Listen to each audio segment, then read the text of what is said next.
역사를 잠깐 돌이켜보면, 이제 아브라함부터 시작해서 이스라엘의 역사가 이제 출애굽을 하게 됩니다. 출애굽을 하는데, 40년 동안, 그 출애굽해서 1월 14일 날 이제 출애굽을 합니다. 하나님께서 그러시죠. 지금부터 원년으로 삼아라. 1월 1일 날 딱 그러시고, 열흘 후에 양을 준비해라. 그리고 사흘 후에 양을 잡아라. 그때 이제 6월절이 생기는 겁니다. 그전에는 6월절이 없었죠. 그 열재앙, 피, 개구리, 이파리, 악질, 독종, 우방, 메뚜기, 흑암, 장자죽음 하는 그 10번째 재앙이, 그 하나님께서는 사람의 마음을 주장하십니다. 그 열재앙에 보면 첫 번째, 두 번째, 세 번째 재앙만 해도 굉장히 그 힘든 상황이 연출이 되고 굉장히 하나님의 능력이 다 보이는 그러한 능력임에도 불구하고 7번째 재앙이 우박재앙이에요. 우박재앙. 우박이 막 내려서 모든 농산물이 다 망가집니다. 그런데 또 8번째 재앙에 그 남아있는 농산물까지도 다 없애시기 위해서 메뚜기 재앙을 보내시는 거예요. 근데 그 근동지방의 메뚜기는 우리 메뚜기와 다릅니다. 우리 메뚜기는 개로 비교하면 푸들, 요쿠시라, 요 정도, 애완견, 그 정도 메뚜기고, 근동지방 메뚜기는 도사견. 이 정도 돼요. 나무까지 다 먹어버려요. 나무까지 다 먹어버려요, 그냥. 우리 메뚜기는 그냥 나무에 그냥 매달려 있다가 그냥 풀이나 먹고, 네. 그러는데, 나무까지 다 먹어버려요, 나무까지. 그때, 바로가 모세와 아론을 급히 부릅니다. 그래서, 야, 내가 잘못했다. 그러니 이 메뚜기 물러가게 해달라. 그래요? 그래서 하나님께서 메뚜기 보내실 때는 동풍으로 메뚜기를 보내셨는데, 모세가 기도하니 서풍으로 이제 메뚜기를 다 이제 지중해로 다 보냅니다. 그 메뚜기를 다 이제 보내요. 그러고 나서 성경에 뭐라고 되어 있냐면, 하나님이 바로의 마음을 강팍해 하사 이스라엘 백성을 보내지 아니하는지라. 하나님이 바로 마음을 강팍하게 하시는 거예요. 왜? 열재앙까지 가게 하시려고.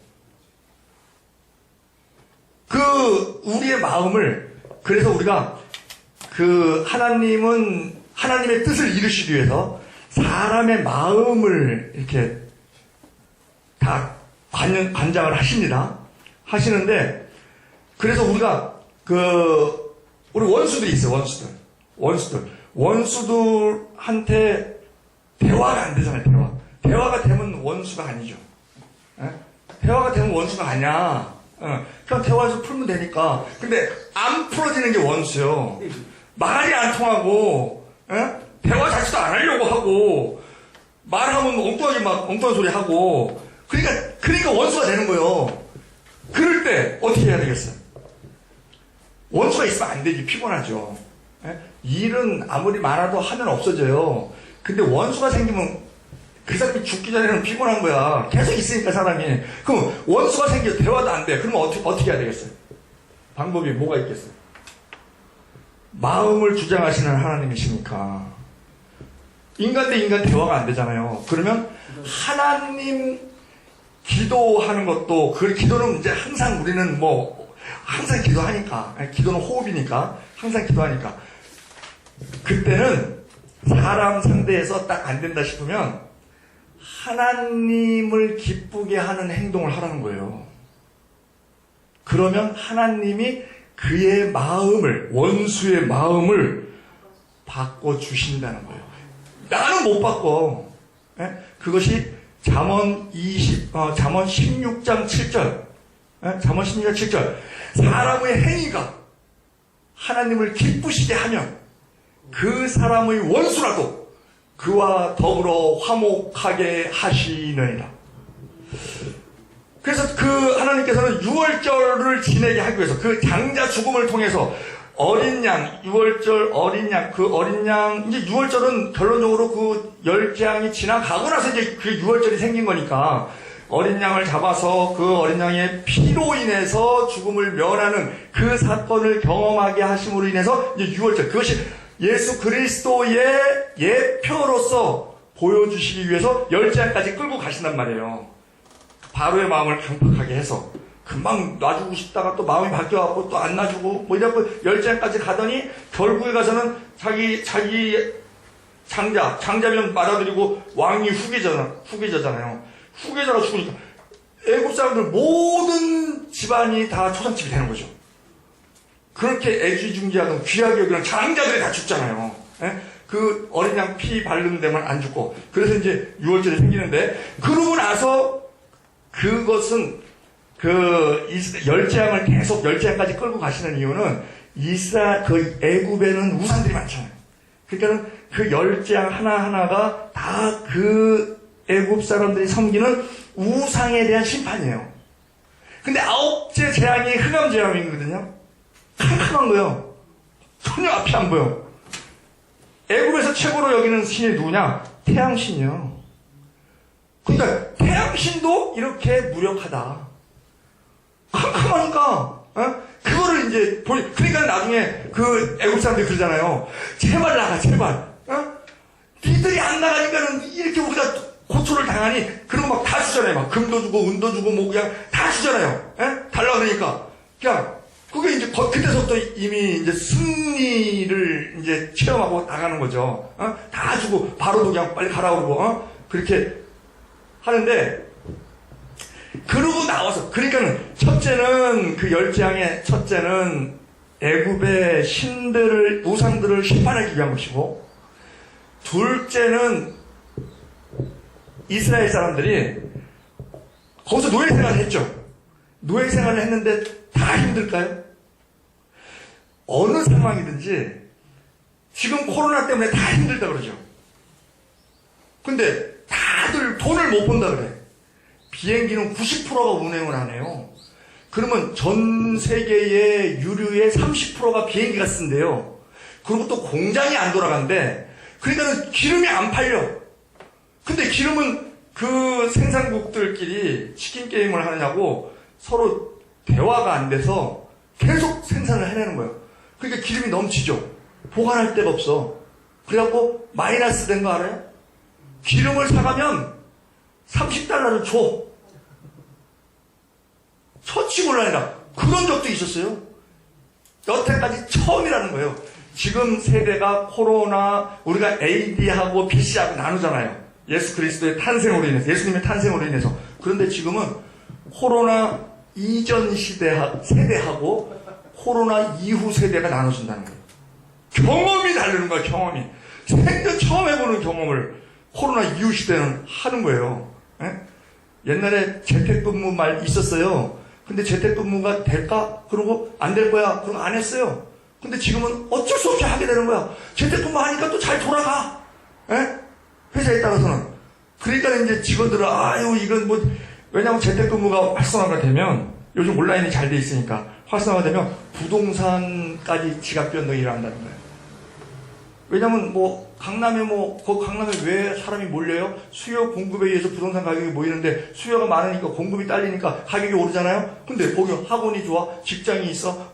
이러니까 오르는데, 집에서 하면 내가 저기 저 산속에 들어가서도 경치 좋은데, 산바람, 거기 가서도 인터넷만 잘 돼 있으면 일 다 되고, 우리가 직장인들이 직장에서 시간 많이 보내고 집에는 잠만 자고 들어가는 사람들이 있어요. 근데 이제 바뀐다는 거지.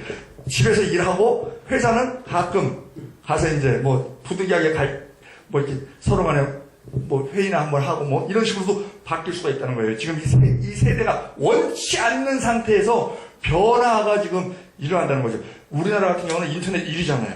1위.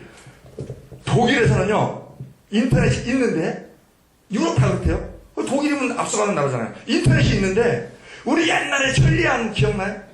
그 인터넷이 돼. 근데 거기서 동영상 하나 보내려고 그러면 하루 걸린대. 인터넷이 기억한대. 안 되는 건 아니야. 우리는 날아가잖아요. 그냥 딱딱 하면은.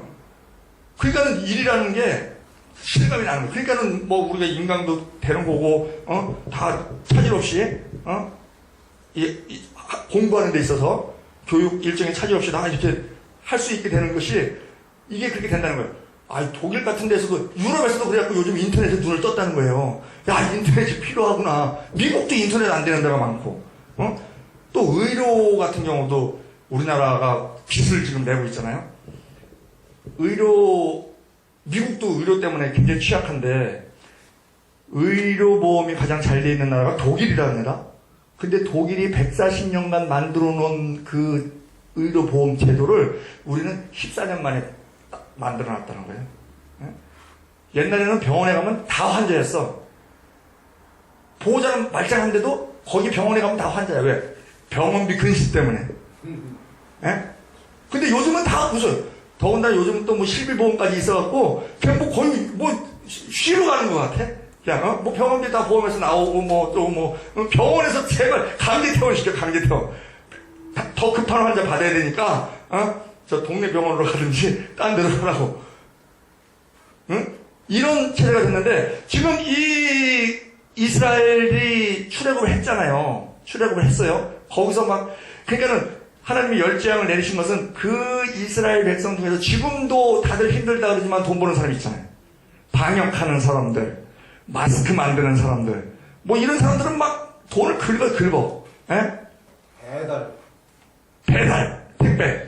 막 저녁에 시키면 새벽에 온단 말이에요. 왜냐면 밤에는 차가 안 막히니까 배달 다니는 게 더 좋아. 막 그런 상태가 됐는데, 마찬가지로 그 애굽에서도 종살이를 하지만 전원 다 힘든 게 아니고 그 중에서 나는 여기가 좋사오니 하는 사람들이 있더라는 거죠. 그 사람들까지 다 출애굽 시키는 것이 하나님의 뜻이잖아요. 그러니까는 뭐 막 열재앙을 통해서 막 하나님의 능력을 보게 하고, 아유, 여기서는 살 데가 못 되는구나, 출애굽하는 게 답이구나 하는 마음을 이제 주시기 위해서, 첫째는 그들의 신들을 심판하기 위해서 하신 거고, 둘째는 모든 그 이스라엘 민족들이 다 출애굽하는데 동참하게 하기 위해서 이제 열재앙을 주셨는데, 그 출애굽을 했어요. 출애굽을 해갖고 뭐 이렇게 해서 쭉 내려와서 이제 시내산에 와갖고 11개월을 있습니다. 11개월을 머물고 있으면서, 왜냐면 구름 기둥이 움직이면은 움직이고 안 움직이면 안 움직이니까 구름 기둥이 11개월 동안 머물러 있었던 거예요. 근데 이제 그 사이에 이제 모세가 올라가서 시내산 꼭대기에 올라가서 하나님을 만나서 율법도 받아오고 성막도 이렇게 보고 또 받아오고 해서 성막도 짓고 또 율법도 이렇게 하고, 그리고 레위기가 그 받아온 율법을 한 달 동안 기록한 것이 레위기예요. 그 모세가 받아온 율법을 정리한 거, 그게 레위기. 우리는 레위기 읽는 거를 굉장히 부담스러워하지만 유대인들은 레위기를 최고로 친다는 거예요. 율법 중에 율법. 거의 엑기스가 있는 거야. 이게 저기 그 이스라엘 민족이 볼 때는 다 율법이잖아. 엑기스만 다 뭐하는 거야 거기에. 그게 최고로 친다는 거예요. 그런데 그들이 그래서 이제 거기 1년 동안 머물고 있다가 이제 올라가서 가데스 바네아에 갑니다. 가데스 바네아에 가는데 거기에서 12정탐꾼을 보내죠. 근데 10명의 정탐꾼이 보고를 하는데, 부정적인 보고를 하는데, 보고하는 내용이 뭐냐면, 저들은 크다. 안악자손, 거인이다. 우리는 메뚜기 같다. 그리고 저들의 성은 너무 높다. 그러니 우리는 못 간다. 애국으로 돌아가는 게 낫겠다. 막 이건 반역입니다. 반역. 하나님께 대한 반역. 그런데 그를 여호수아와 갈렙은, 그러니까 믿음이 있는 거와 믿음이 없는 거의 차이가 그거예요. 믿음이 없으면 현상을 보고 판단을 해. 경험에 의해서, 이성에 의해서. 우와, 크다. 강하게 있네. 그 크다. 그러니까는 싸워보지도 않고 딱 생각이 생기면 강하겠구나. 우리는 지겠구나. 이거예요. 근데 믿음이 있는 사람은 하나님의 말씀을 붙잡잖아요. 보니까 커. 야, 하나님이 이기게 하실 텐데 저렇게 큰 상대를 이겨야 다들 떨지. 조그만 상대 이기면 누가 겁이나 내겠어? 우리가 다 가나안 다 정복해야 되는데 아주 큰 상대를 갖다가 딱 하나님이 이기게 하실 거니까 하나님이 이기게 하십니다. 그런데 하나님이 승리를 주셨다 하더라도 싸움은 이스라엘 백성이 해야 된다. 하나님이 만나를 내려주셔도 이스라엘 백성이 주서야 먹을 수 있다.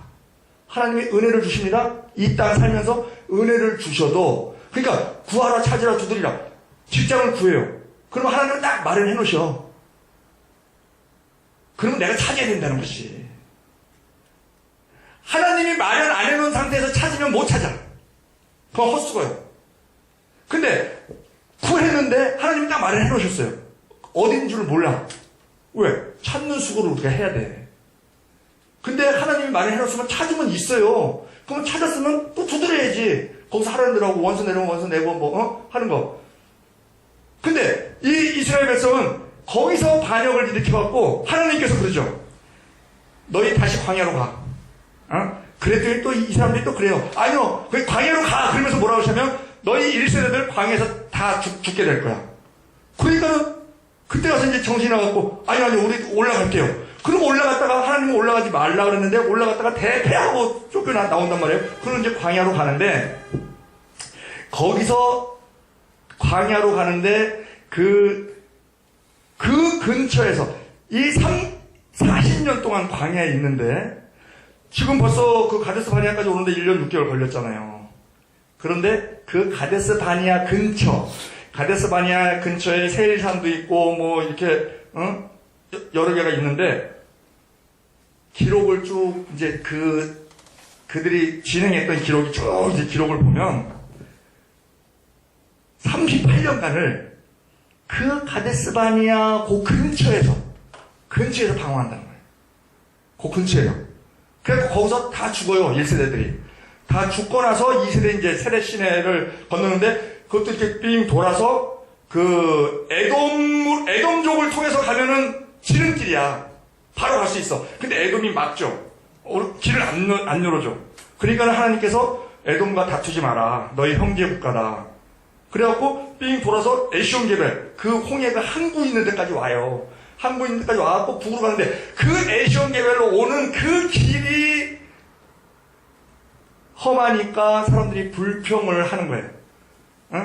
불평을 해서 거기서 발생되는 게 불뱀 사건이에요. 그래서 이제 에시온게벨까지 와갖고 이제 쭉 이제 올라가는데, 거기서 그 헤스본의 시온 왕, 바산의 옥 왕을 물리치게 됩니다. 하나님은 철저하게 에돔과 다투지 마라, 모압과 다투지 마라, 암몬과 다투지 마라. 너희 형제 국가다. 그렇게 말씀하시고, 그 헤스본의 시온, 바산의 옥은 다 멸해라. 내가 너희 손에 붙일 테니까 너희가 싸워서 얻어라. 그들이 아모리족이거든요. 아모리족. 하나님은 그러니까 형제 국가를, 싸워야 할 상대와 싸우지 말아야 할 상대를 분명하게 나눠주시는 분이 하나님이에요. 가나안, 기르가스, 브리스, 여부스, 아모리, 히위, 헷, 이 7족속은 철저하게 멸하는데, 그 멸하는 이유가 뭐냐? 그들의 죄가 관영하기 때문에. 아브라함에게 주실 때, 약속 주실 때 그래요. 너희 자손이 4대 만에 아모리 족속을 칠 것이다. 지금은 그들의 죄가 관영하지 아니하니라. 하나님은요, 의인이 잘못을 하면 그때 책망하시고 회개하게 하시고 깨닫게 하시고, 못 깨닫으면 징계하십니다. 그런데 악인이 잘못하면요, 내버려둬요. 그건 무슨 원리냐면 쓰레기통 원리예요. 쓰레기통은 다 찰 때까지 가만히 놔둬요. 다 찰 때까지. 그래서 이게 가득 차면 그때 가서 쓰레기통을 어떻게 합니까? 엎어요. 그래서 소돔성을 멸할 때도 성경에 그렇게 돼 있어요. 엎으실 때에, 소돔성을 엎으실 때에 그 아브라함을 생각하사 롯을 건져내셨다. 이렇게 이제 말씀하시는데, 그들이 그 가데스 바니아에서 38년간 방황을 하는데, 이 성경의 기록을 보면, 그 양쪽으로 이제 기록을 보면 1년을 시내산에서 있는데, 시내산에 있는 기록이 출애굽기 19장에서 40장, 레위기 1장에서 27장, 또 민수기 1장에서 10장 10절까지 59장, 그 시내산에서 있는 그 기간에 대한 기록이 59장이 있어요, 양이. 60장이나 되는 그 양이 시내산에 있는 내용이에요. 출애굽해서 시내산까지 가는 기간 동안 기록이 출애굽기 1장에서 18장까지예요. 그리고 가데스 바네아에서 모압 평지까지 가는 게 민수기 10장 11절부터 36장까지고. 그러면 이제 그 가나안으로 들어가게 되는데, 이처럼 우리가 이 성경에서 볼 수 있는 것은 하나님께서는 계획하시는 것은 다 이루십니다.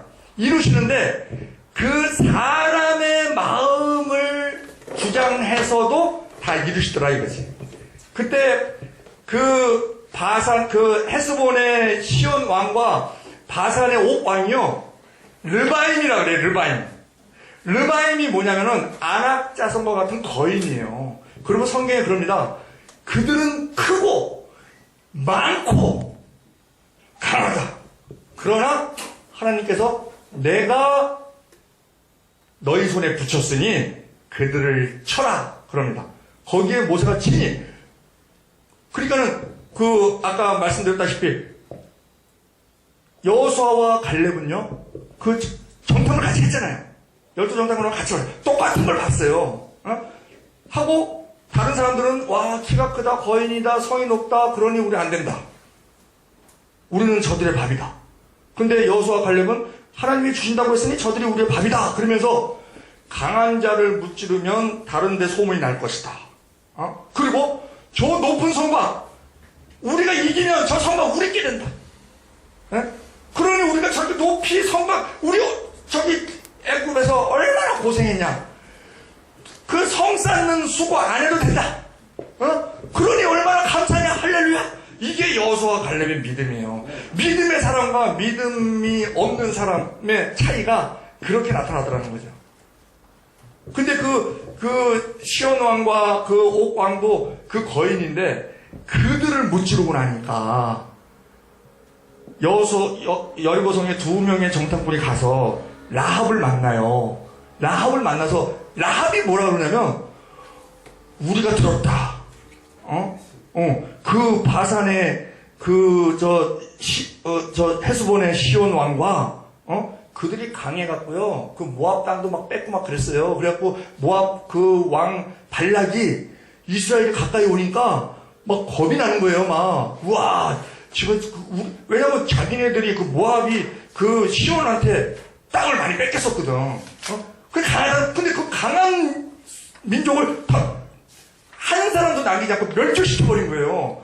그러니까 겁이 나니까는 그 부돌에 사는 부올의 아들 메소포타미아 주술사 발람에게 가갖고 그가 신통한 걸 알아서 저 이스라엘의 힘을 빼기 위해서 저주를 해달라고 막 그랬지만은 그게 안 됐잖아요. 나중에는 그 발람이 돈이 탐이 나갖고 그들에게 음행을 저지르게끔 아이들 준 거예요. 그래갖고 결국 뭐 23,000명도 죽고 막 이런 사태가 벌어지고 발람도 결국 자기의 꾀에서 뭐 멸망, 이제 죽음 당하고 이제 이런 일이 벌어졌는데 그 라합이 고백하는 게 그거예요. 우리가 들었다. 그 헤스본의 시온과 바산의 옥 왕 물리친 거, 그리고 그 너희 하나님이 한 거 다 들었다. 그러니까 우리는, 그래서 우리 이 여리고 모든 백성들이 다 지금 떨고 있다. 그리고 나는 그 상천하지의 그 하나님을 나는 따르겠다. 그 여리고 입장에서 보면 반역자죠. 그렇지만은 인간 사회에 있어서 기준보다 더 중요한 것은 하나님의 기준이잖아요. 순교자들이 왜 순교당합니까? 정부 시책에 반대하니까 순교당하는 거예요. 정부 시책에서 너 믿지 마 그러면 알았어요. 그러면 순교 안 당해. 근데 정부에서는 믿지 마 그러는데 나는 안 믿을 수 없다. 내가 받은 은혜가 얼만데 그러고 믿으니까 목 잘리는 거 아니에요. 그러니까 그것은 우선순위가 어떤 것이 우선순위인가. 이 땅은 잠깐 왔다 가는 세상이고 저 하늘 땅은 영원한 땅이니 그 하늘법이 더 우선이라는 거죠. 예? 자, 그리고 또 이집트에 대해서 이제 잠깐 보고 이제 이스라엘 분열 왕국의 이제 왕들에게로 들어가겠습니다. 이집트는 이제 왕조가 형성이 되는데 1왕조, 2왕조, 3왕조, 4왕조 이제 쭉 그렇게 내려와요. 쭉 내려오는데 그 왕조 이전의 시대가 이제 BC 4000년에서 3100년이고 그리고 상고시대 1, 2왕조가 되고 고왕조 때 3왕조에서 6왕조까지가 고왕조라고 하는데 그때 피라미드 만들고 스핑크스 만들고 이런 피라미드 같은 경우는 7대 불가사의 중에 하나라고 하잖아요. 야, 어떻게 저 인간이 저걸 지었을까? 동서남북 정확하게 하고 또 그 규모에 있어서도 거대하고 거기 왕들이 죽으면 거기에 유물들을 넣잖아요. 유물들. 그러면 유물 중에 금으로 되어 있는 게 많아. 그러니까 도굴꾼들이 그거를 훔치러 들어가는 거예요. 근데 거기만 훔쳐하고 나와. 근데 다 죽어. 그래갖고 피라미드의 저주다.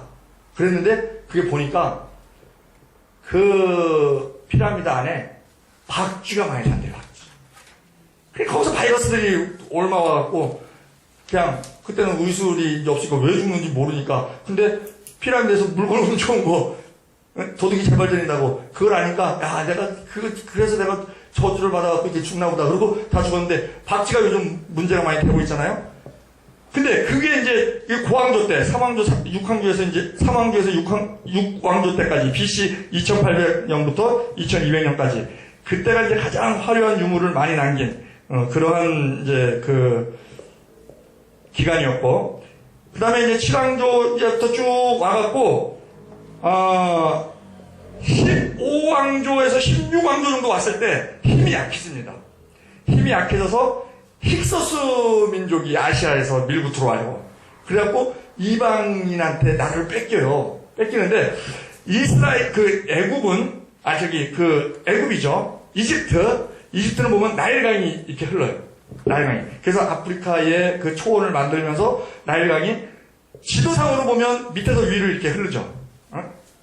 우리 평면으로 보니까. 그래서 위에 부분을 북쪽이잖아, 북쪽. 북쪽인데 나일강 하류죠. 그 나일강 하류를 북쪽 지역이라고 그러고 남쪽을 이제 남쪽 지역이라고 하는데 이 힉소스가 저 터키에서부터 쭉 내려와갖고 그 남쪽 지역을 이제 지배를 해요. 완전히 멸망하기 전에 이집트가 그때가 이제 15왕조에서 16왕조 됐을 때인데 그때에 어떤 일이 있냐면 자 16왕조 때 세크넬라 2세라는 왕이 이제 이집트에 있었어요. 근데 거기는 이제 이 북쪽에만 이렇게 자리하고 있었고 남쪽은 힉소스한테 다 뺏겼어. 근데 이 세크넬라 2세의 그때 이제 굉장히 힉소스한테 많이 당하는데 그걸 반증하는 게 그들이 미이라를 만들어 놨어요. 미이라.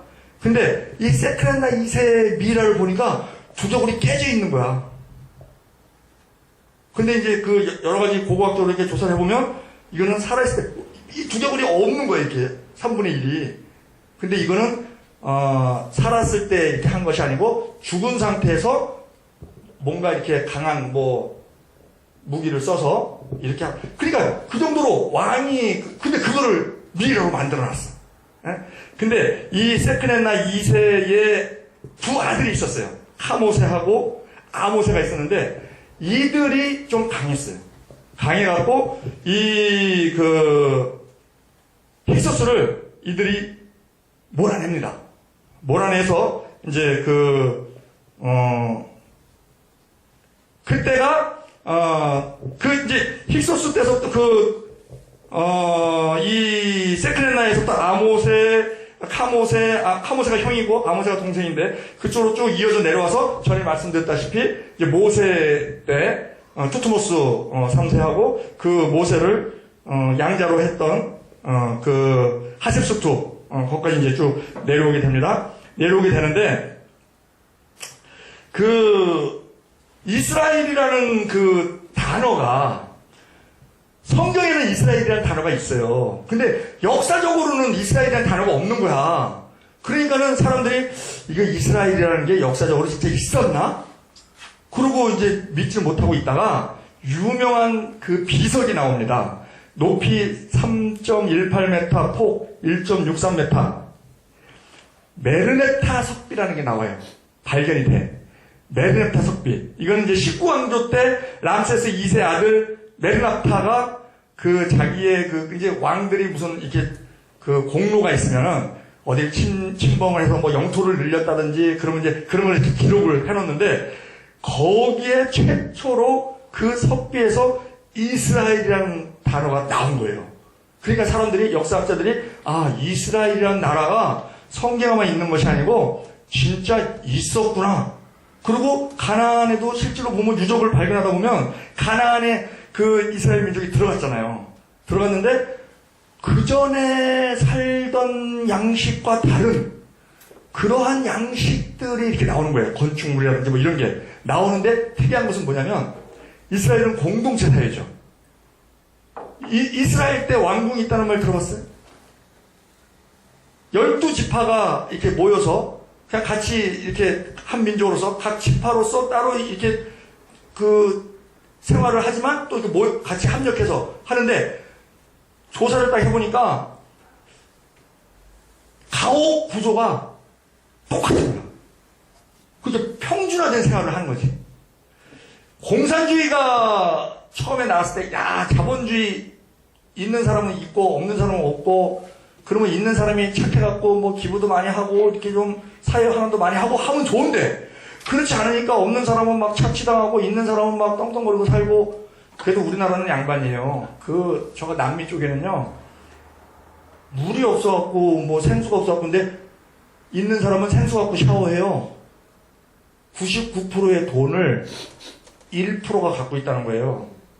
우리 같은 경우는 한 90%의 돈이 10%가 갖고 있나 그럴 거야 아마. 예? 거기는 개인 군대가 있습니다.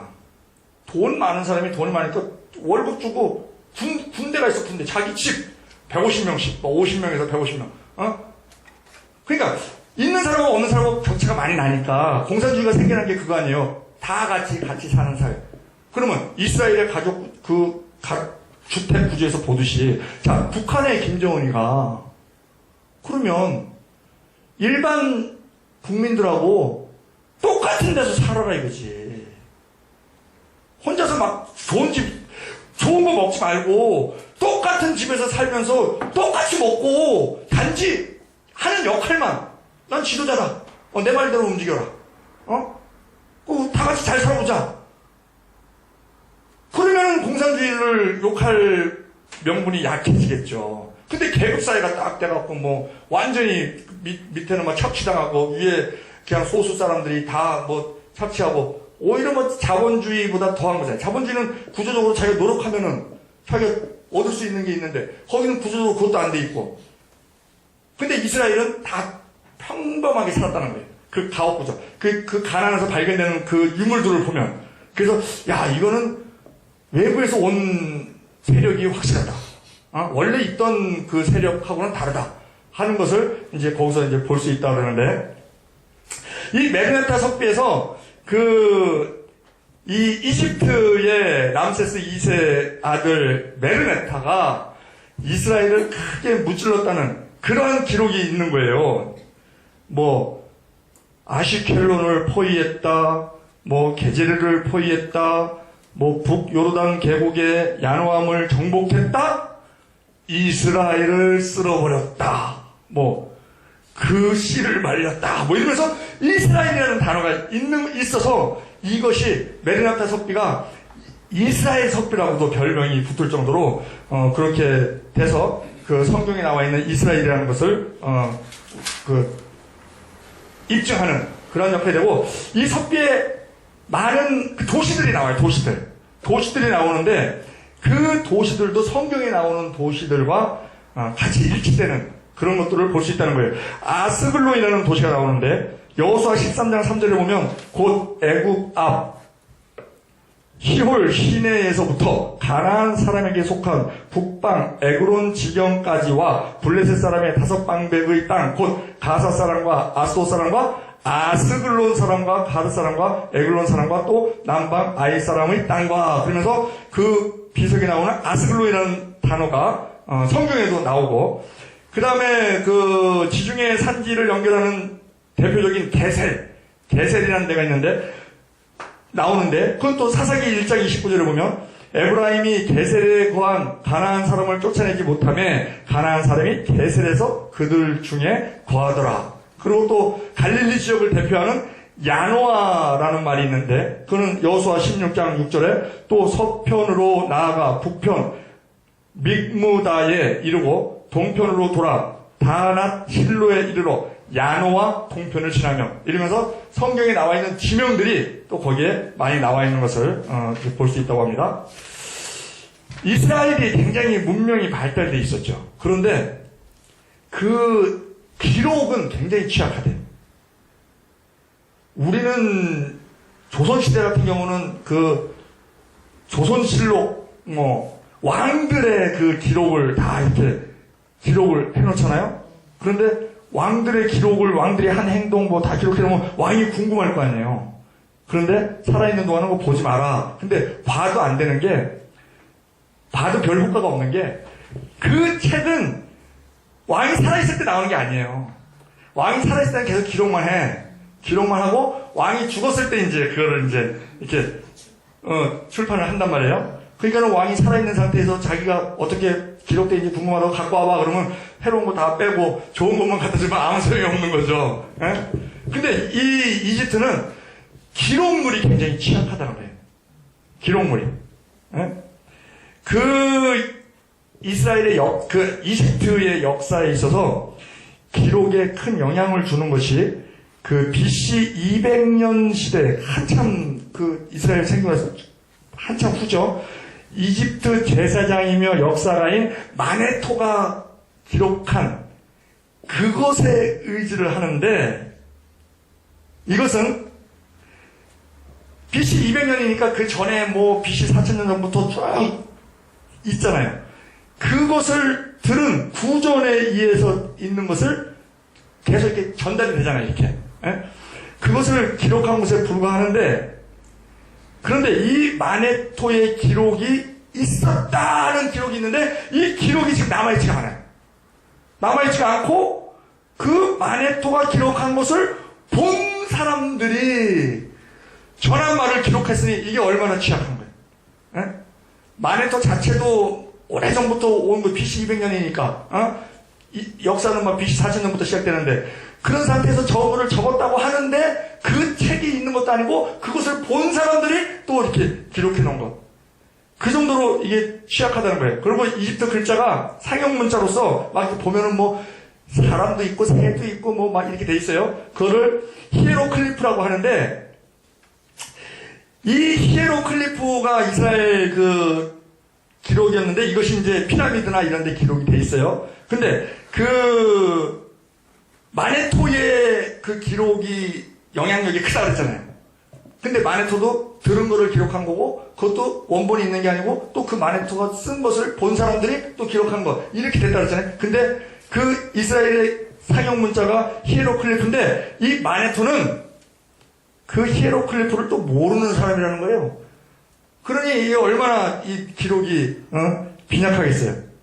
그런데 이 히에로클리프가 그 이집트의 그 상형 문자 그거를 읽을 수가 없었는데 그거를 또 읽을 수 있는 계기가 생겼어요. 석비가 발견이 됐는데 로제타 석비라고 이게 발견이 됐는데 높이가 1m 20 너비가 75cm 두께가 28cm인데 이것을 이제 그 1798년에 이제 나폴레옹이 이제 거기를 진격을 해서 역사학자가 발견한 게 아니고 그 진격을 해서 그 나폴레옹 엔지니어 부대가 그것을 이제 그 로제타 항구, 그래서 이제 로제타 석비라고 그러는 거예요. 그 발견한 지역이 로제타이기 때문에 로제타 항구에 이제 나일강 서부에서 우연히 발견을 하는데 그 BC 196년 프톨레마이오스 5세의 신앙이 좋았다라고 이제 기록이 돼 있는 거예요. 기록이 돼 있는데 이것이 세 가지 말로 기록이 돼 있는 거예요. 똑같은 내용이. 제일 윗부분에는 이 알지 못하는 히에로클리프로 기록이 돼 있고 가운데에는 이집트 평민들이 쓰는 디모틱이라는 말이 기록이 돼 있는데 제일 밑에 그리스어로 기록이 돼 있는 거예요. 그러니까 똑같은 내용이 기록이 돼 있으니까 그 그리스어를 이렇게 보면서 푸는 거죠. 아, 요걸 실은 무슨 뜻이고, 요걸 실은 무슨 뜻이고, 예? 그래서 그거를 1822년 장 프랑스와 쌍폴리옹이 그것을 해독해서 그나마 이 히에로글리프에 대해서 부분적으로, 이제 알게 되었다. 그러니까, 이집트가 굉장히 그 역사적으로 막 인류의 문명 발생지이고, 그런데 상대적으로 굉장히 역사적으로는 약했다. 기록이 약했다 하는 것이 좀 특이한 겁니다. 자, 이제 이스라엘로 돌아와서 이스라엘의 12지파들이 이제 이렇게 모여서 살듯이 그것이 우리나라 그 육가야와 이제 비슷한 형태를 이제 가지고 있는 것이죠. 그런데 그들이 인본주의적인 생각이, 하나님은 친히 이스라엘의 왕이 되시고자 하셨잖아요. 근데 인본주의적인 눈에 빠지다 보니까, 현상에 빠지다 보니까 다른 나라들이 다 왕이 있어. 이게 좀 통솔력이 있어 보이고 힘이 있어 보이는 거예요. 그리고 또 자기들이 철기 문화를 늦게 받아들여갖고 철기 문명 가진 그 사람들이 뭐 블레셋이나 막 이런 사람들이 이렇게 쳐들어오는 거 보면은 이들은 농기구를 갖고 싸우려니까 이게 안 되는 거야. 그래갖고 인본주의적인 생각에 우리가 왕이 없어서 그런가 보다. 그러니까 왕을 달라 그러죠. 근데 사울을 왕으로 세웁니다. 근데 그 사울은 베냐민 지파예요. 베냐민 지파는 12지파 중에서 가장 약한 작은 지파입니다. 그러니까는 왕을 세울 때 만약에 유다 지파가 가장 컸어요. 근데 유다 지파에서 만약에 왕이 된다. 그러면은 아마 불만 세력들도 있을 수 있어요. 근데 가장 작은 그 베냐민 지파에서 이제 왕이 세워져요. 그러고 나서 이제 그 왕을 제대로 이제 못하고 하나님의 바로 서지 못해서 이제 다윗으로 이제 넘어가는데, 다윗의 본거지는 헤스본입니다. 헤스본. 바울의 그 헤브론. 바울의 다윗의 본거지는 헤브론이에요. 헤브론 산지. 그런데 그가 예루살렘으로 수로를 옮기죠. 이제 나중에 전체 왕이 돼서. 근데 그 예루살렘은 12지파 땅 중에 어디에도 속하지 않는 산지예요, 산지. 예루살렘이 해발 700m예요. 베들레헴은 해발 800m. 여리고는 해저 200m. 바다보다도 낮아요, 여리고는. 근데 여리고는 오래전부터 굉장히 오래된 도시예요. 왜냐면 사람이 살기가 좋아. 날씨면이나 지역면이나 물도 있고, 이런 식으로. 근데 만약에 그 다윗이 왕이 됐을 때 자기의 본거지인 헤브론을 수도로 했다 그러면 그것도 또한 반발 세력이 생길 수 있는데, 아무데도 속하지 않은 그 여부수인들이 살고 있던 산지 예루살렘을 빼앗아서 거기로 이제 그 수도로 옮김으로 인해서 그 어떠한 분란이 일어나는 것을 막는 역할을 했다 하는 것을 알 수 있고, 가장 영토를 크게 가진 것은 이제 솔로몬 시대입니다. 솔로몬이 부인이 많은 이유가 그 모든 주변 나라들과 이제 전쟁을 하지 않도록 하기 위해서 그들에게 정략 결혼을 한 거예요. 그러니까 부인으로 다 맞이를 하는 거예요. 주변 국가를. 그래갖고 부인이 700명. 또 좀 작은 나라들은 이제 첩으로라도 그래서 300명 해갖고 이제 1000명이 됐잖아요. 솔로몬이 죽고 나서 여로보암이 르호보암 찾아가서 얘기를 하죠. 우리 노역을 좀 줄여달라. 그리고 세금도 좀 줄여달라. 그렇게 하는 게, 이 왕비가 1000명이 있다 보니까 이 왕비들 궁궐을 지어줘야 돼요. 그러니 얼마나 힘들겠어요. 예? 지어도 끝이 없는 거지. 그러니까는 노역을 좀 줄여달라. 왕궁 그만 지어라. 그리고 세금을 줄여달라는 거는 솔로몬이 유다지파잖아요, 유다지파. 유다지파가 가장 커요. 근데 공평하게 이 12지파에 대해서 집행을 해야 되는데, 유다지파에게는 특혜를 주는 거야. 세금도 좀 줄이고, 노역도 좀 줄이고. 그러니까 다른 사람들이 불만이 나는 거죠. 그러니까 10지파가 여로보암한테 붙잖아요. 물론 하나님이 하셨지만, 10지파가 붙어갖고 북이스라엘을 만들잖아요. 거기에 불만을 품고,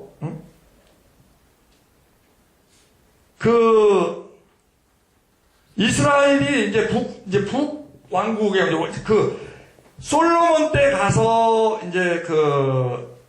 솔로몬 다음에 르호보암 때 가서 분열이 됩니다. 남유다와 북이스라엘로 분열이 돼요. 근데 그 분열되는 이유가 하나님께서 그 부인들이 들어올 때 그 자기들이 섬기던 그 우상들을 다 갖고 들어온 거예요. 그러니까는 그 이스라엘이 완전히 그 그냥 우상 백화점이 된 거예요. 그냥 백화점이. 그러니까 하나님이 얼마나 마음이 아파요. 그래서 하나님이 솔로몬 꿈에 2번 나타나십니다. 너 그러지 마라. 근데 솔로몬이 안 들어요. 그래서 나라를 하나님이 쪼개시는 거예요. 쪼개시는데 이것은 우리나라의 경우에도 우리가 해방됐어요? 우리 힘으로 열심히 했죠. 청산리 전투도 있고 3.1운동도 있고 뭐 상해 임시정부도 있고 열심히 했어요. 그런데 우리가 해방을 맞이한 직접적인 원인은 미국에서 그 히로시마에 원자탄 떨어뜨린 그 조종사가 있잖아요. 조종사. 세계에서 원자탄을 처음 써보는 거예요.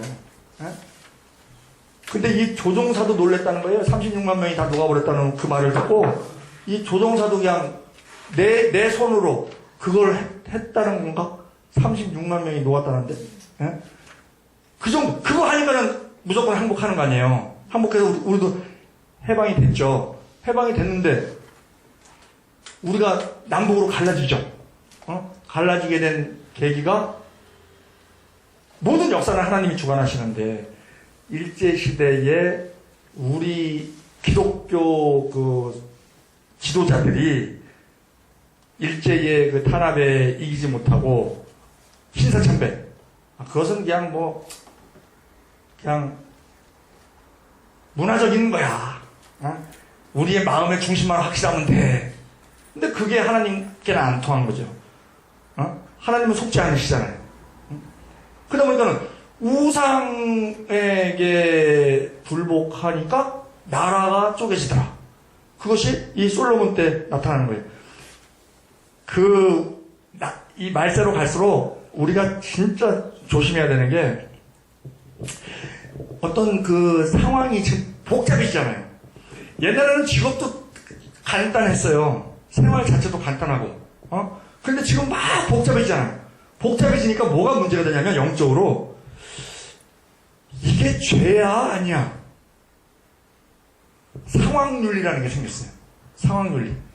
그래서 이렇게 보면 죄고 저렇게 보면 죄가 아닌 것 같고 잘 모르겠다.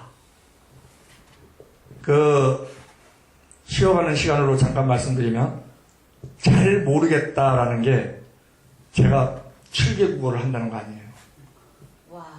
한국말 잘 모르겠다. 일본말 아리까리 데스네. 중국말 깍동. 인도말 알간디 모르간디. 프랑스말 아르송다르송. 독일말 에메모흐. 러시아말 몰레노프스키. 근데 아프리카가 관건이에요. 아프리카는 잘 모르겠는 일이 생기면 모여. 추장이 딱 집장을 해요. 판단이 어려우면 추장이 이제 판사 역할을 하는 거예요. 추장이. 그리고 밤에 모여, 밤에. 낮엔 더워서 못 모여. 밤에 딱 모여서 삥 둘러 앉아요. 삥 둘러 앉으면서 그 모닥불을 가운데 딱 켜놓고, 그리고 그 청년들이 책을 들고 땅을 찍으면서 뺑뺑 돌아요. 뺑뺑 돌면서 막 하면서 막 뺑뺑 돌아요. 막. 상상이 가시나요? 네. 막 돌면서 뭐라 하는지 알아요? 긴가민가. 근데 이 잘 모르겠는 상황이 많이 발생이 된다는 거예요. 그래서 우리가 말세로 갈수록 은사 중에 지혜의 말씀 연사, 지식의 말씀 연사, 영분별의 연사, 믿음의 연사, 병고침의 연사, 능력 행함의 연사, 예언의 연사, 방언의 연사, 방언통의 연사, 이 9가지 연사 중에 가장 필요한 것이 영분별의 연사라는 거예요. 영분별의 연사. 저 영분별을 잘 못하니까 신천지하고 하나님의 교회하고 여러 가지 그런 집단들이 덕을 보는 거죠. 영분별이 잘 안 돼서 그 영분별이 중요한 거라고 볼 수 있는데, 자, 이 남북이 갈라졌습니다. 남북이 이제 갈라지는데 거기에 북이스라엘과 남유다로 갈라지는데, 북이스라엘은 죄가 많아요. 죄가 아주 악을 많이 저질러요. 왕들이 악을 많이 저질러요. 북이스라엘이 19왕이에요. 19왕 중에서 8명이 구태타를 일으켜요. 그리고 왕조가 9왕조가 돼요. 42%가 구태타야. 그러니 뭐 정통성이 완전히 벗어난 거예요. 그런데 남유다는 이런저런 사연이 있어. 남유다에도 악한 왕이 있죠. 북이스라엘은 선한 왕이 하나도 없어요. 눈을 씻고 찾아보려도 없어. 근데 남유다는 선한 왕도 있고 악한 왕도 있고 막 그래요. 그런데 하나님께서 계속적으로 다윗의 가문으로 왕이 계속 이어져가게 하시는 거예요. 중간에 아달랴가 왕이 한 6년 되는 적이 있어요. 아달랴가 누구냐면 아합과 아세라의 딸이야. 아합과 아세라의 딸이 시집와갖고 6년 동안 왕 노릇하는 적이 있지만 결국은 대제사장 여호야다에 의해서 그때 이제 다 죽인다고 다 죽였는데 그 요아스를 못 죽인 거죠. 요아스가 한 살 때 이제 그 유모에서 도망갔다가 그가 자라서 아달랴가 6년 동안 왕 노릇하니까 그 요아스가 7살이 됐잖아요. 그때 이제 그 대제사장의 힘을 빌어서 아달랴가 처형되고 그리고 왕이 되는, 그래서 계속적으로 이어져 내려오는 그 다윗 왕가가 이어져 내려오는 그걸 이제 볼 수 있는데, 그 북이스라엘부터 보겠습니다. 북이스라엘의 여로보암을 보니까 아주 극악한 왕이에요. 극악한 왕. 근데 이 여로보암이요, 솔로몬의 아주 그 인정을 받았어요. 솔로몬한테. 솔로몬이 굉장히 인정하는 그런 사람이 여로보암이었어요. 근데 인정받은 게 뭐냐? 큰 용사고 부지런해요. 엄청 부지런한 거야. 그러니까는 뭐 일을 잘하는 거죠. 열왕기상 11장 27절에 저가 손을 들어 왕을 대적하는 까닭은 이러하니라. 솔로몬이 밀로를 건축하고 그 붙인 다윗의 성이 무너진 것을 수축하였는데 이 사람 여로보암은 큰 용사라. 솔로몬이 이 소년의 부지런함을 보고 세워 요셉 족속의 역사를 감독하게 하였더니, 그래서 부지런하고 일을 잘하니까 이렇게 됩니다. 그런데 하나님의 사람 선지자 아히야가 이 여로보암을 길에서 딱 만나요. 만나서 들로 불러냅니다. 들로 불러내는데 그래서 얘기를 해요. 이 아이야가 새 옷을 입고 있다가 이거를 12조각을 내. 12조각을 내고 10조각을 여로보암을 줘요. 여로보암을 주면서 하나님이 10지파를 당신에게 줄 것이다. 여로보암은 왕이 될 생각이 없었어요. 근데 아히야가 하나님의 뜻을 이렇게 전해주는 거예요. 열왕기상 11장 29절에 그 즈음에 여로보암이 예루살렘에서 나갈 때에 실로 사람 선지자 아히야가 길에서 저를 만나 아히야가 새 의복을 입었고 두 사람만 들에 있었더라. 아히야가 그 입은 새 옷을 잡아 12조각으로 찢고 여로보암에게 이르되 너는 10조각을 취하라. 이스라엘 하나님 여호와의 말씀이 내가 이 나라를 솔로몬의 손에서 찢어 빼앗아 10지파를 너에게 주고 오직 내 종 다윗을 위하여 이스라엘 모든 지파 중에 뺀 성 예루살렘을 위하여 한 지파, 베냐민 지파죠. 한 지파를 솔로몬에게 주리니 이는 저희가 나를 버리고 시돈 사람의 여신 아스다롯과 모압의 신 그모스와 암몬 자손의 신 밀곰을 숭배하며 그 아비 다윗의 행함 같지 아니하고 내 길로 행치 아니하여 나 보기에 정직한 일과 나의 법도와 나의 율례를 행치 아니하였습니다. 들로 불러내서 단 둘이 있는 상태에서 얘기를 해줘요. 얘기를 해주는데 솔로몬이 이걸 어떻게 알았을까요? 솔로몬이 그걸 알고 죽이려고 하는 거예요. 여로보암을. 아니 열조가 찢어갖고 간다고 하니까 살려둘 수가 없죠. 그걸 아는 상태는. 그래서 애굽으로 도망을 가는 거죠. 망명을 가는 거지. 이 여로보암이. 열왕기상 11장 40절. 이러므로 솔로몬이 여로보암을 죽이려 하매 여로보암이 일어나 애굽으로 도망하여 애굽 왕 시삭에게 이르러 솔로몬이 죽기까지 애굽에 있으니라. 단둘이 들에서 얘기를 했는데 솔로몬이 어떻게 알았냐 이거예요. 우리가 여기 이 사업을 하는 사람들이 특히 탈법적인, 불법적인 그러한 요소가 있는 사람이 욕심을 내다 보면 이제 선을 넘죠. 법의 선을 넘죠.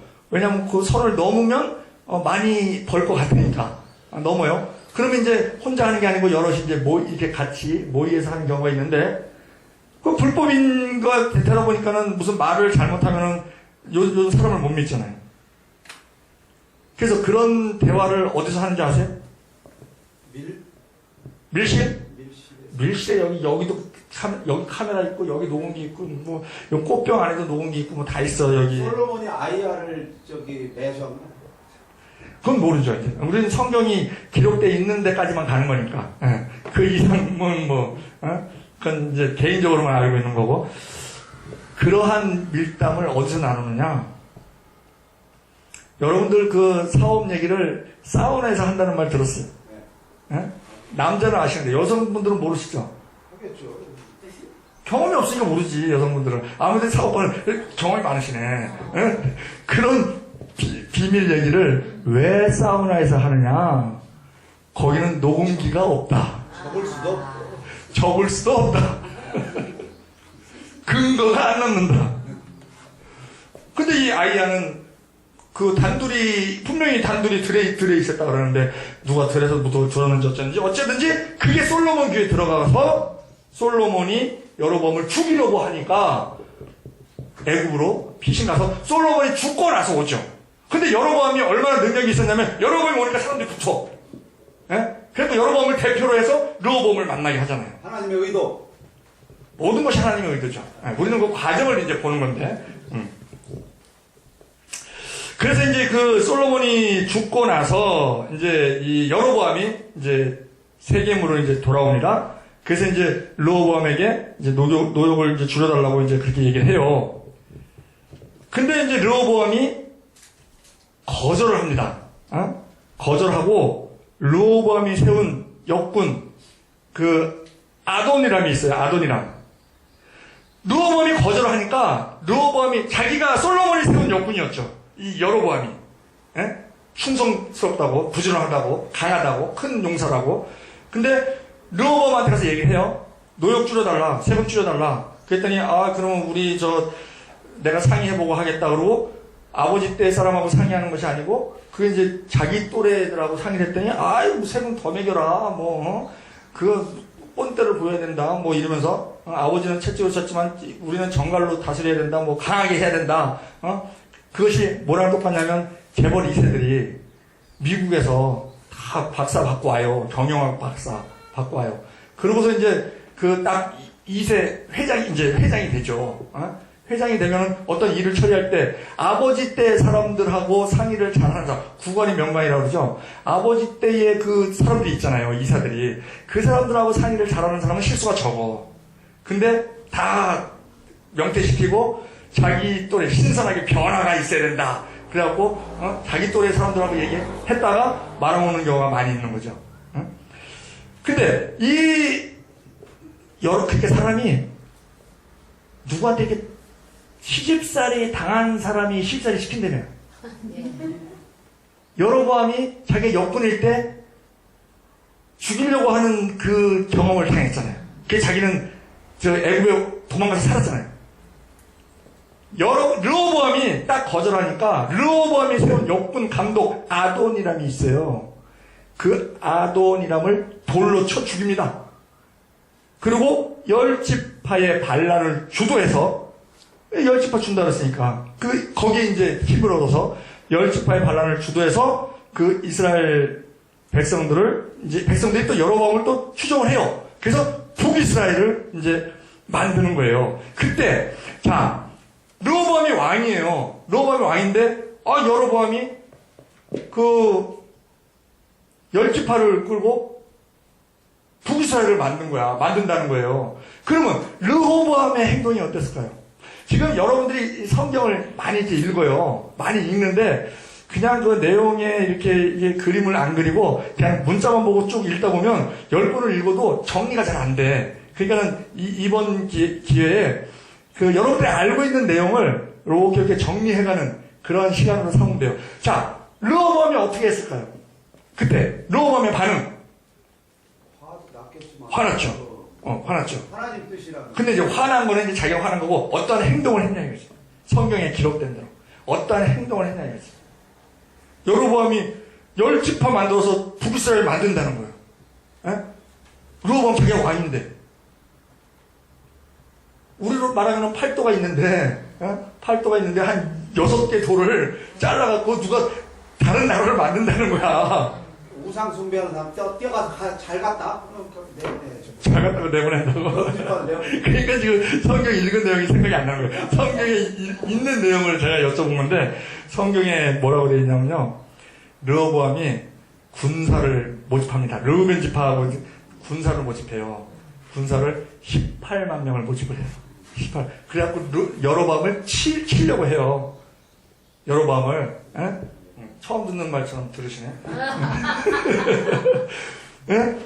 18만 명을 자 열왕기상 12장 21절에 르호보암이 예루살렘에 이르러 이제 세겜에 갔다가 여로보암을 만나고 이제 와요.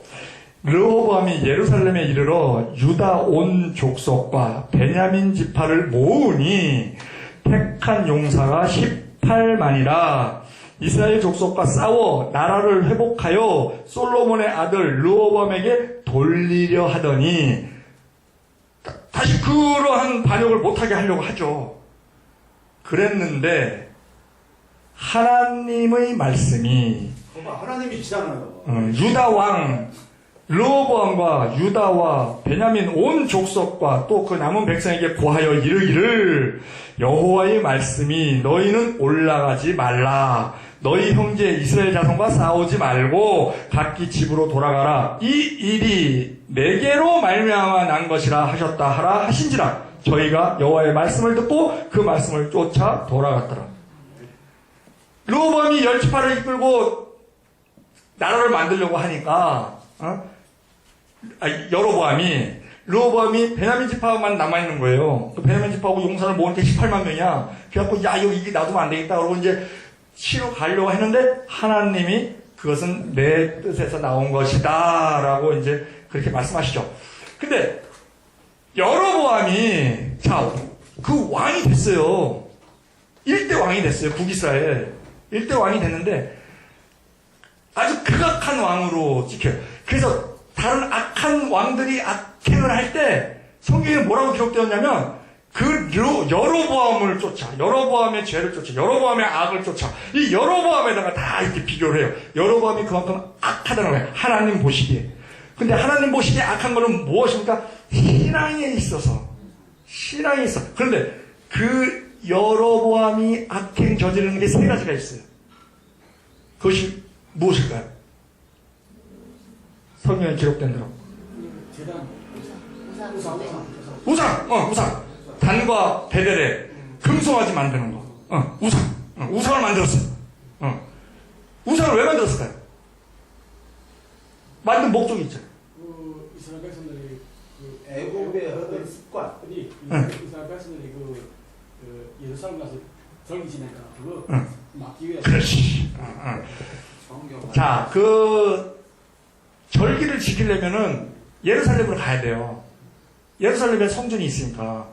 그러면 북이스라엘 왕이 남북한으로 비교해보면 북한의 김정은이가 북한 주민들이 제사 지낸다고 경복궁으로 자꾸 가는 거야. 그러면 마음이 편하겠어요?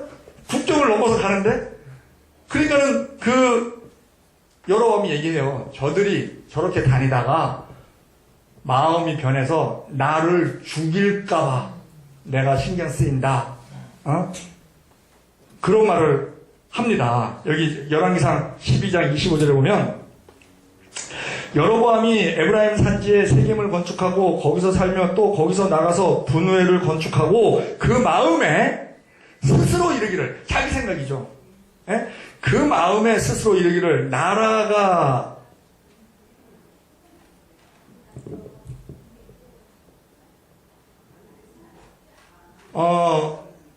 스스로 이르기를 나라가 다윗의 집으로 돌아가리로다.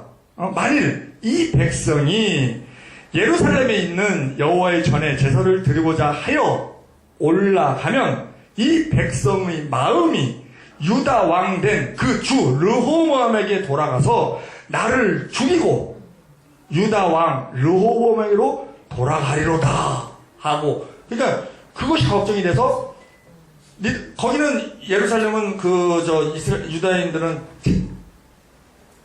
제사를 안 지내면 안 되잖아요. 그 신앙 공동체니까. 그러면 제사 지낼 장소가 있어야지. 근데 지금은 성전에서 제사를 계속 지냈단 말이에요.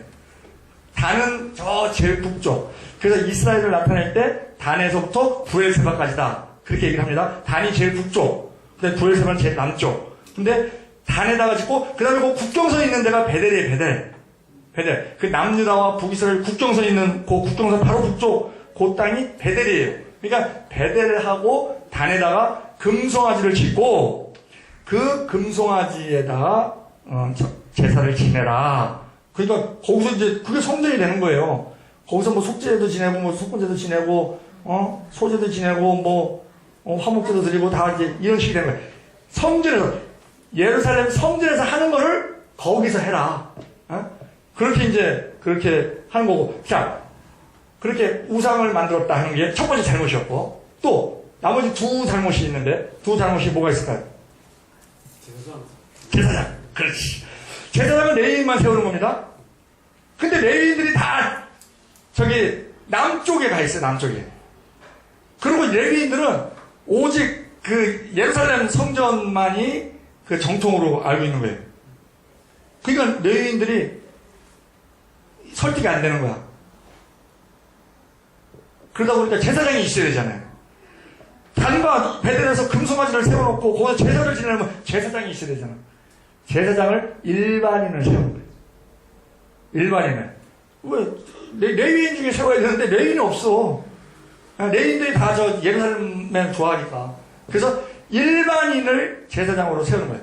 그 두 번째 잘못이고. 또 세 번째.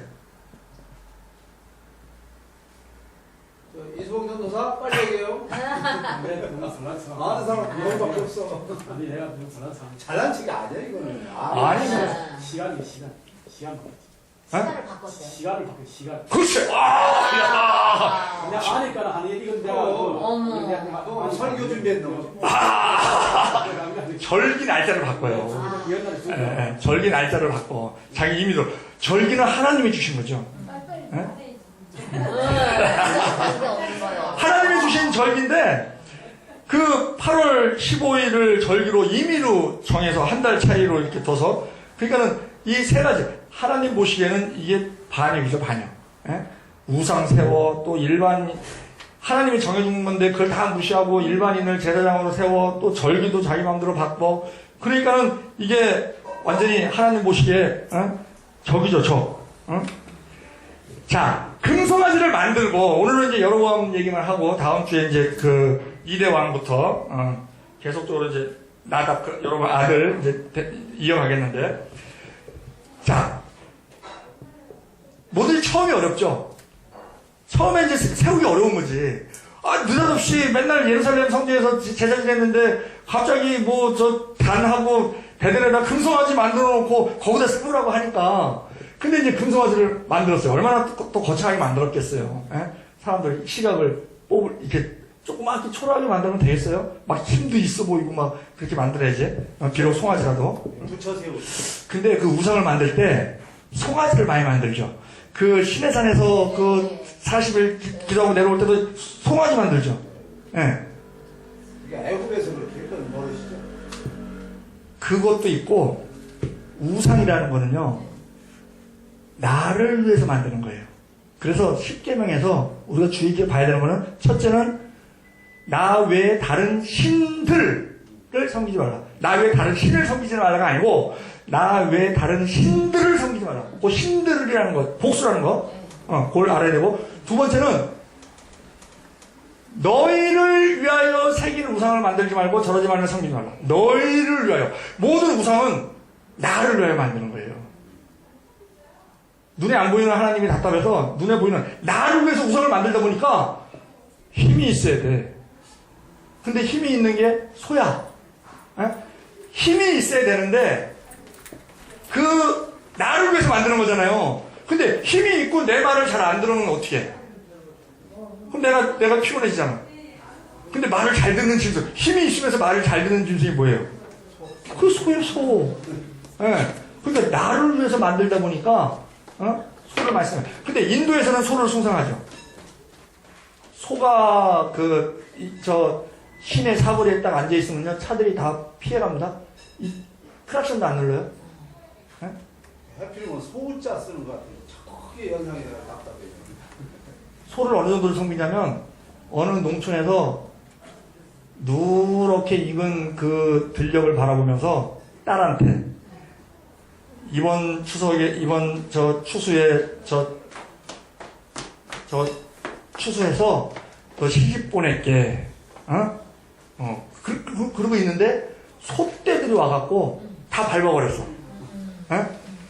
아주 이 농작물을 못 걷어들게 다 밟아버렸어, 그냥 막. 때가 와갖고, 소떼가 와갖고. 그러면 이 아버지가 뭐라 그러는지 아세요? 소를 건드리지 못하고. 당연하죠. 아버지가 뭐라 그러냐면, 딸아, 너무 감사하다. 네가 시집가면 불행해질 줄 아시고, 그것을 막기 위해서 저렇게 수고를 한다. 그 정도 신앙이라는 거예요. 근데 왜 이렇게 소를 섬기냐? 그랬더니, 나를 위해서 만든다면 소를 부려야 되잖아요. 소를 부려야 되는데, 나를 위한 게 아니야, 거기 인도는. 근데 어느 학자는 그렇게 얘기하더라고. 그 힌두교는요, 신이, 3억이라고 그러던가, 13억이라고 그러던가, 다신교예요. 그런데, 신들의 공통점은 눈에 보이지 않는다.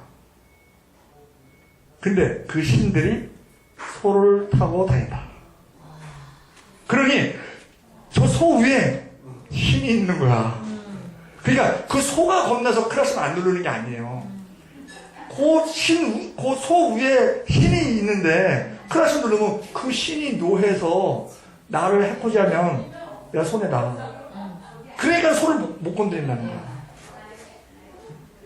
명확하신가요? 네. 근데 이거는 그 정설은 아니고 일부 학자가 그렇게 얘기를 하더라. 이제 근데 그 이제 설득력이 있고 제가 공감이 가서 함께 이제 나눈 겁니다. 자, 그 단을 세웠어요. 단을. 베델에 또한 단에 금송아지를 만들고 금송아지만 만드는 게 아니라 제사를 지내야 되니까 단을 쌓아요. 단을 시설을 이렇게 만들죠. 우리가 저기 그 이정표 하나 만들면은 이정표가 비싸요. 근데 그 비싼 이유가 뭐냐면은 그 밑에 그 공사하는 게 돈이 많이 들어. 이 세우는 것보다 그 지지대를 이렇게 또 땅을 파갖고 공구리 치고 뭐 해야 되니까. 그와 마찬가지로 금송아지를 만들고 단을 만들었어요. 단을 만들었는데 처음에 그 단을 만들었을 때 성경에 자 기억 잘 되살려 보세요. 이제, 여로보암은 이제 흐뭇하게 보고 있죠. 단을 거창하게 만들었으니까. 이제 앞으로 다 이제 여기에 이제 제사를 지낼 거니까. 그 북이스라엘 10지파들이 다 할 텐데, 베델에서 하나님의 사람이 옵니다. 베델에서 하나님의 사람이 와서 그 단을 가리켜서 뭐라 그러냐면, 단이 갈라지고, 그렇지. 죄가 쏟아질 것이다. 단을 만들면 이렇게 향을 피잖아요. 그럼 죄가 있잖아. 단이 갈라지고 죄가 쏟아질 것이다. 이렇게 얘기를 하는 거예요. 여로보암이 기분이 좋아요, 나빠요? 그때 여로보암이 어떻게 행동하나요? 하나님 사자들을 전부 잡아 가둬라. 뭐 이러니까. 아니, 하나님 사람 한 명이 와서 얘기를 하는 거예요, 한 명이. 그때 르호보암이 한 행동. 손네. 르호보암이 한 행동은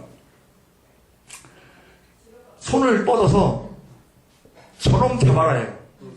저놈 잡아라. 손을 뻗었어요. 그랬더니 어떤 일이 벌어지나요? 막, 그 뽑지 못해. 그렇지. 손이 이게 굳어버리는 거예요. 예? 굳어버려요. 그러니까는 이 여로보암이 뭐라 그래요? 내 손 왜 이러냐고. 하나님 살고 기도해라. 그렇지. 이수봉 전도사님이 하나님의 사람한테 얘기를 해요. 자기 딱 느낀 거야. 보통 사람이 아니구나. 예? 느낀 거죠. 그래서 하나님의 사람한테 부탁해요. 내 손 정상으로 돌아오게 해달라고. 얘기를 해요. 그러니까 이제 하나님의 사람이 정상적으로 돌려주는데 그때 단이 갈라지고 재가 쏟아지죠. 그게 이제 열왕기상 13장 1절부터 보면 때에 하나님의 사람이 여호와의 말씀을 인하여 유다로부터 베델에, 그러니까 베델에서 발생되는 거예요. 유다에서 베델로 왔어. 예? 하나님의 사람이 유다에서부터 베델에 이르니 마침 여로보암이 단 곁에서 분향하는지라. 하나님의 사람이 단을 향하여 여호와의 말씀으로 외쳐 가로되 단아 단아 여호와께서 말씀하시기를 다윗의 집에 요시아라 이름하는 아들을 낳으리니 저가 내 위에 분향하는 산당 제사장을 내 위에 제사할 것이요 또 사람의 뼈를 내 위에 살리라 하셨느니라 하고 그날에 저가 예조를 들어 가로되 예조라는 것은 예상되는 징조 예조를 들어 가로되 이는 여호와의 말씀하신 예조라 단이 갈라지며 그 위에 있는 재가 쏟아지리라 하매 여로보암 왕이 하나님의 사람의 베델에 있는 단을 향하여 외쳐 말함을 들을 때에 단에서 손을 펴며 저를 잡으라 하더라. 저를 향하여 편 손이 말라 다시 거두지 못하되 하나님의 사람의 여호와의 말씀으로 보인 예조대로 단이 갈라지며 재가 단에서 쏟아지는지라. 그때 이제 여로보암이 얘기를 합니다. 열왕기상 13장 6절에 왕이 하나님의 사람에게 말하여 가로되 청컨대 너는 나를 위하여 너의 하나님 여호와께 은혜를 구하여 내 손으로 다시 성하게 되도록 기도하라. 하나님의 사람이 여호와께 은혜를 구하니 왕의 손이 다시 성하여 전과 같이 되니라. 그러면 여로보암이 자기가 단에서 분향을 지낼 때 이제 자기 제일 먼저 분향을 지내는 거죠. 본을 보이는 거지. 왕으로서. 근데 이런 일이 발생이 됐잖아요. 손이 말라갖고 자기도 한계를 느껴서 그 하나님의 사람한테 부탁해서 하나님께 부탁해서 나 정상으로 좀 하도록 기도해라. 기도해서 낫잖아요. 그러면은 깨달음이 있어야죠. 이 단 이거 하나님의 뜻이 아니구나. 이거 큰일 나겠다. 여기 오는 사람들마다 벼락 맞아갖고 죽지 않으면 다행이네. 얼제양 때 그랬어요.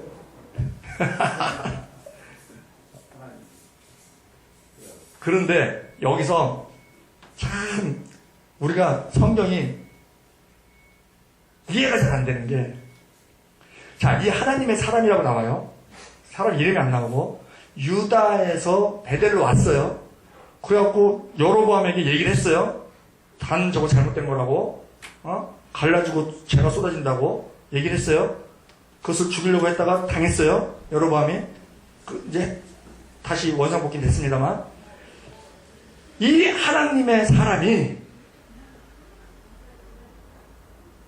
그 여로보암이 그럽니다. 열왕기상 13장 7절에 왕이 고쳐줬잖아요. 왕이 하나님의 사람에게 이르되 나와 함께 집에 가서 몸을 쉬라. 내가 내게 예물을 주리라. 그래요. 고마우니까. 그러고 이제 하나님의 사람이니까 또 잘 보이려고, 하나님께 잘 보이려고 했는지 모르지만, 그때 이 하나님의 사람이 뭐라 그러나요? 순수히 의했을까? 오늘부터 열왕기 상하를, 그러니까 역대상하까지는 안 가도, 열왕기 상하를 꼼꼼히 줄쳐가면서 읽을 필요가 있어요. 오늘 저녁에 당장 출처, 아니, 근데 그냥 읽으면 몰라. 출처가면서 읽어야 돼. 하나님의 사람이 하는 말이 뭐냐면, 왕께서, 자, 하나님의 사람이 왕께 대답하되, 왕께서 왕의 집 절반으로 내게 준다 할지라도 나는 왕과 함께 들어가지도 아니하고 이곳에서는 떡도 먹지 아니하고 물도 마시지 아니하리니 이는 곧 여호와의 말씀이 내게 명하여 이르기를 떡도 먹지 말며 물도 마시지 말고 왔던 길로 돌아가지도 말라 하셨음이니라 하고 이에 다른 길로 가고 자기도 베델로 오던 길로 쫓아 돌아가지 아니하니라. 그러고 딴 길로 가요. 가는데 제가 이제 말씀드리고자 하는 것은 이제 숙제를 내드리겠습니다. 하나님의 다 계획이었구만. 네, 숙제를 내드리겠는데, 자, 이 사람이 딴 데로 가요. 이제 그렇게 얘기하고 가죠. 말씀을 못하죠. 가요. 물도 먹지 말고 떡도 먹지 말라. 왜냐면 섞지 말라 모든 거. 그리고 가요. 가는데 이 사람이 이제 가다가 상수리 나무에서 쉬어요. 이렇게 쉬고 있어. 그때 누구 만났는데? 그렇죠. 상수리 나무. 쉬고 있는데 베델에서 한 늙은 선지자가 와요. 예? 늙은 선지자가 와서 뭐라 그러냐면 자기 집에 가서 떡과 물을 대접하겠다 그래요. 그러니까는 그 하나님의 사람이 뭐라 그러죠? 먹지 말라 그랬다. 그때 이 늙은 선지자가 뭐라 그러나요? 나도 하나님. 그렇지. 나도 선지자야. 나도 선지자야. 하나님께 나한테 말씀하셨어. 대접하라고. 그때 이 하나님의 사람이 가나요, 안 가나요?